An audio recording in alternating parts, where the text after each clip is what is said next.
What if I told you there's a car that can embarrass supercars and still take your whole family out for dinner?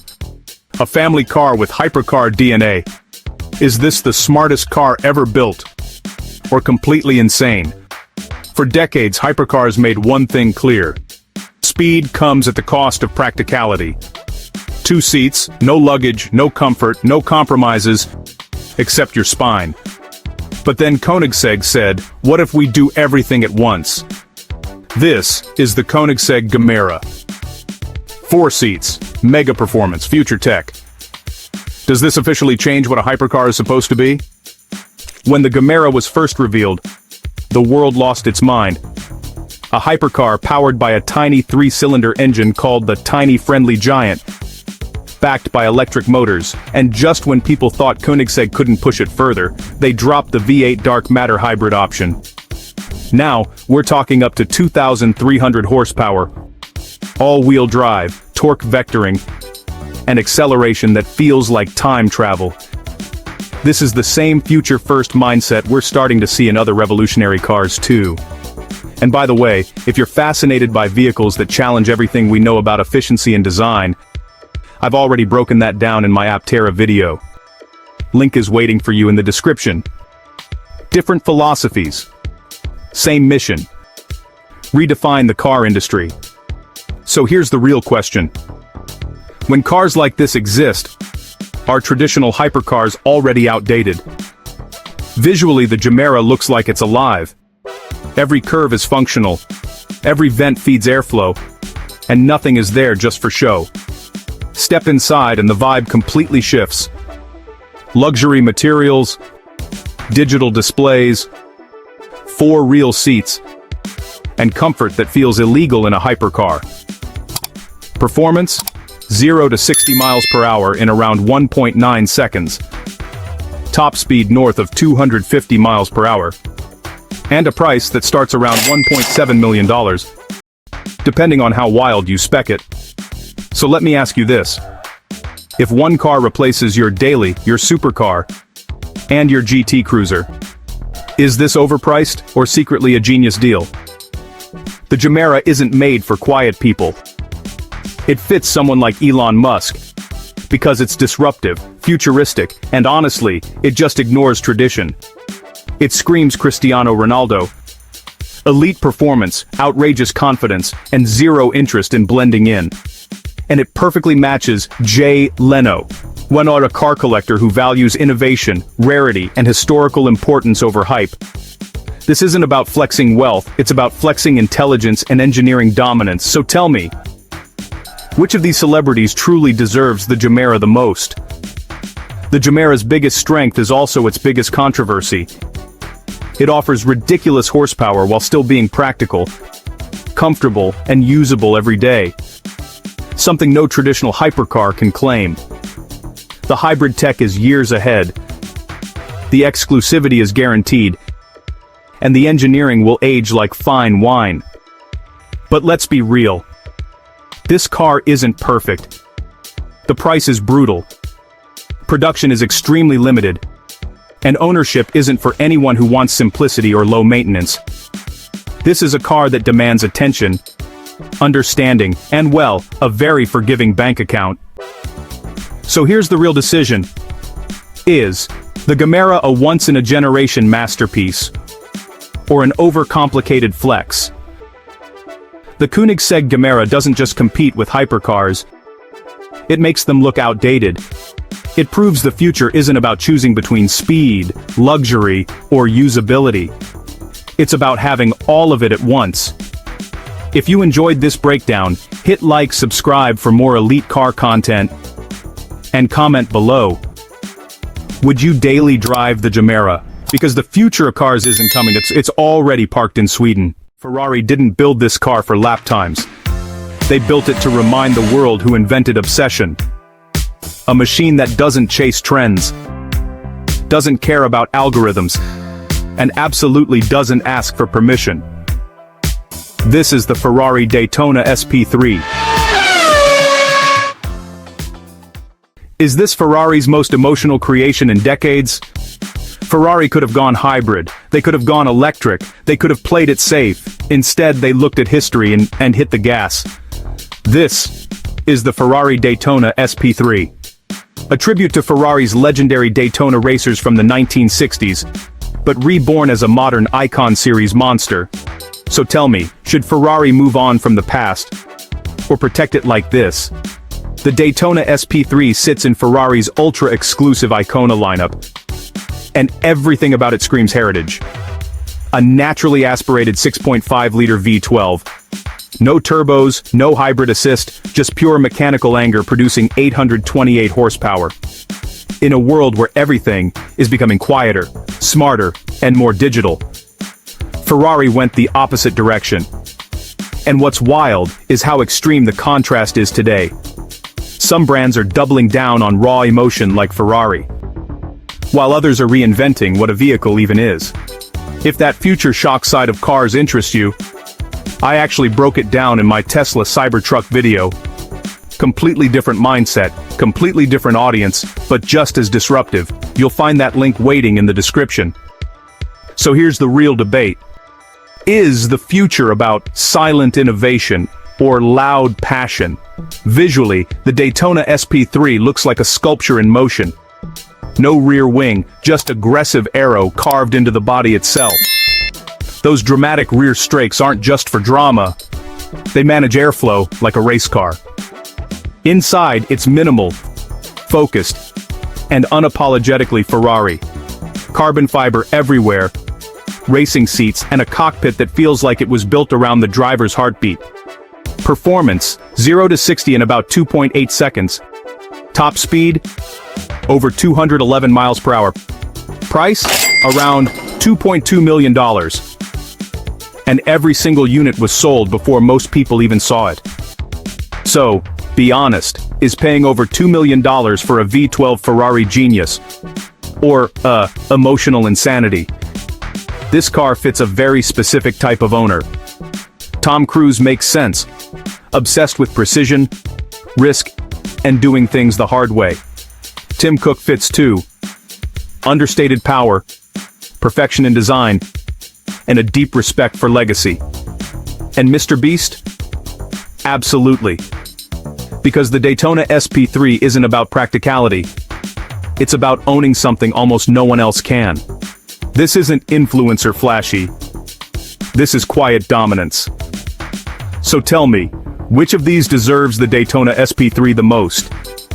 The Daytona SP3's greatest strength is its purity, a screaming V12, timeless design, and the emotional weight of Ferrari's racing history, all wrapped into one rare machine. It feels authentic, dramatic, and unforgettable. The kind of car that will matter even 50 years from now.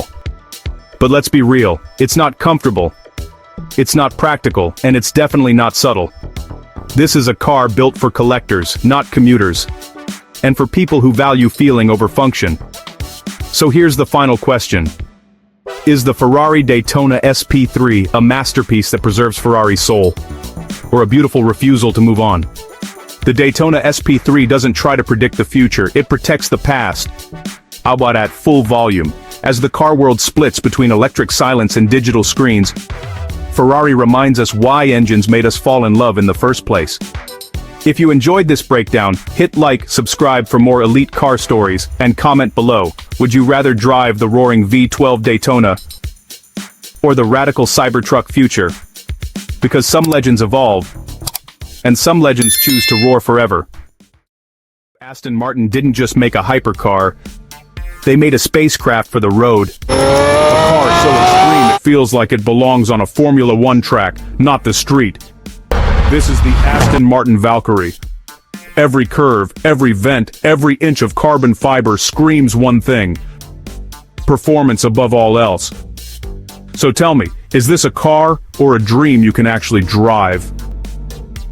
The Valkyrie isn't about comfort or practicality. It's about pure adrenaline, powered by a naturally aspirated 6.5-liter V12 combined with a hybrid system. It produces 1,160 horsepower, and a downforce package so extreme it could glue the car to the track at insane speeds. And while the world debates the future of mobility, some brands are flipping the script completely. Take the Tesla robo-taxi, for example, autonomous, quiet, and thinking about how we'll get around in 2030. The Valkyrie laughs at that. Two different worlds, same revolution. One shouts speed, the other whispers automation. Check the link in the description if you want to see the full robo-taxi breakdown. Inside, the Valkyrie is Formula One for humans.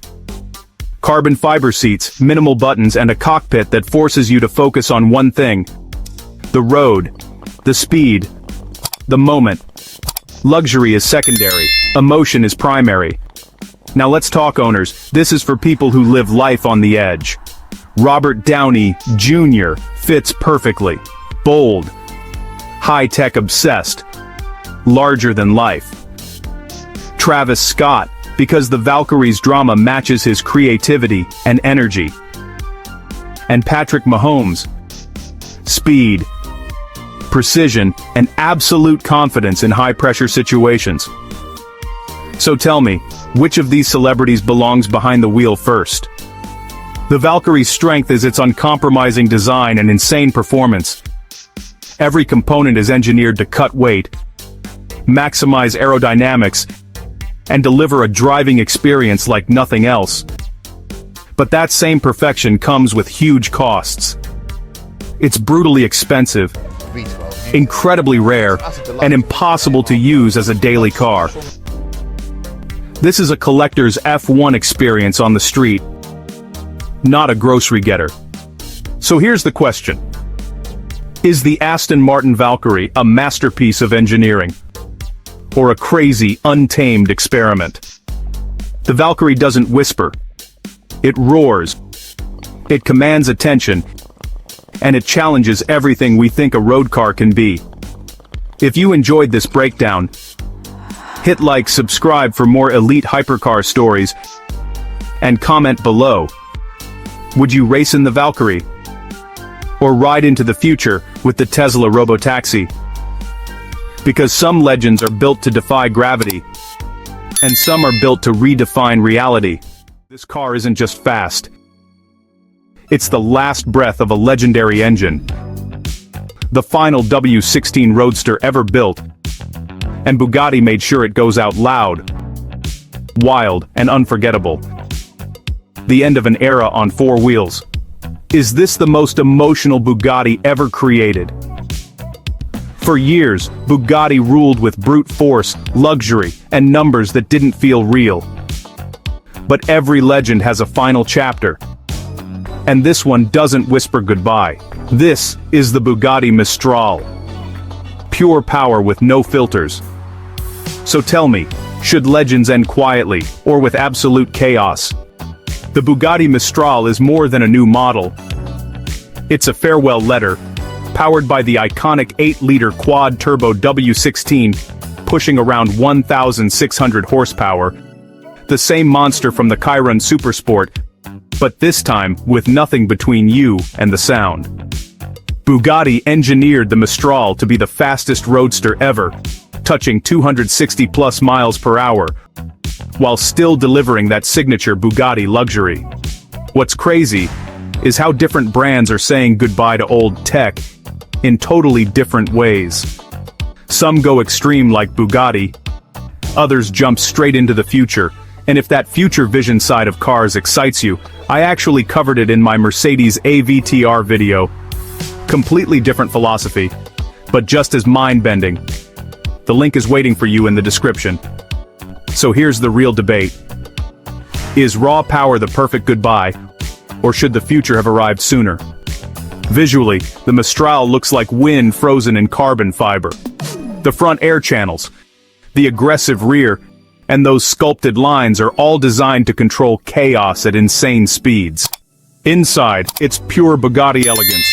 Hand-stitched leather, premium metals, and a cockpit that feels more like a luxury yacht than a car. Performance-wise, it hits 0 to 60 in about 2.3 seconds. Top speed, record-breaking for a roadster, and the price sits around $5 million. And yes, every single one is already sold. So let me ask you, is a $5 million open-top hypercar a masterpiece? Or madness on wheels? The Mistral isn't for quiet collectors. It's for people who want their legacy to be loud. Cristiano Ronaldo fits it perfectly. Power, perfection, and drama. Jay Leno makes sense too, a true car historian who understands what the last W16 really means. And Leonardo DiCaprio, rare, artistic, and symbolic, just like this car. This isn't about daily driving. This is about owning a moment in history. So tell me, which celebrity fits the Bugatti Mistral best? The biggest strength of the Bugatti Mistral is emotion. It delivers unmatched power, open-top drama, and the historical value of being the last W16 Bugatti ever made. The craftsmanship is insane, the exclusivity is absolute, and as a collector's piece, its value is almost guaranteed. But let's be honest, practicality doesn't exist here. It's insanely expensive, extremely limited, and not built for everyday comfort. This isn't a car you buy to drive often, it's a car you buy to own history, and history isn't cheap. So here's the real question. Is the Bugatti Mistral a once-in-a-lifetime masterpiece, or just an emotional flex? The Bugatti Mistral isn't chasing the future. It's closing a chapter, the loudest way possible. As the world moves electric and silent, Bugatti chose to say goodbye with fire, wind, and 16 cylinders screaming into history. If you enjoyed this breakdown, hit like, subscribe for more elite car stories, and comment below. Would you rather own the last W16, or the future like the AVTR? Because legends don't fade away, they disappear at full speed. Lamborghini isn't just making another supercar, they're making a statement that screams into the future. This is the Lamborghini Revuelto, the first ever hybrid V12 from Lamborghini, designed to obliterate expectations and electrify your imagination. Raw power meets cutting-edge tech. Is this the moment Lamborghini finally redefined what a modern hypercar should be? Lamborghini could have played it safe with their traditional V12. They could have stuck to the tried-and-true naturally aspirated formula. But instead, they fused the old soul with hybrid madness. With a 6.5-liter naturally aspirated V12 combined with 3 electric motors, it produces 1,001 horsepower, all-wheel drive, and acceleration that will make your brain question reality. 0 to 60, around 2.5 seconds. Top speed? Over 217 miles per hour. And with Lambo's signature angular, aggressive design, the Revuelto looks like it jumped straight out of a sci-fi comic. And while other brands are slowly tiptoeing into hybrid territory, Lamborghini chose to scream, "We're just getting started." If you've been following insane hypercar releases this year, you already know what it feels like to see something truly extraordinary. Like the Pagani Huayra Tricolore.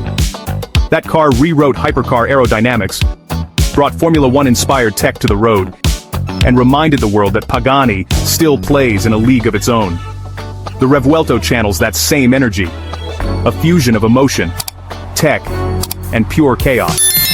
Inside, it's pure focus, digital displays, advanced aerodynamics, and a cockpit that feels like it was built for a pilot rather than a driver.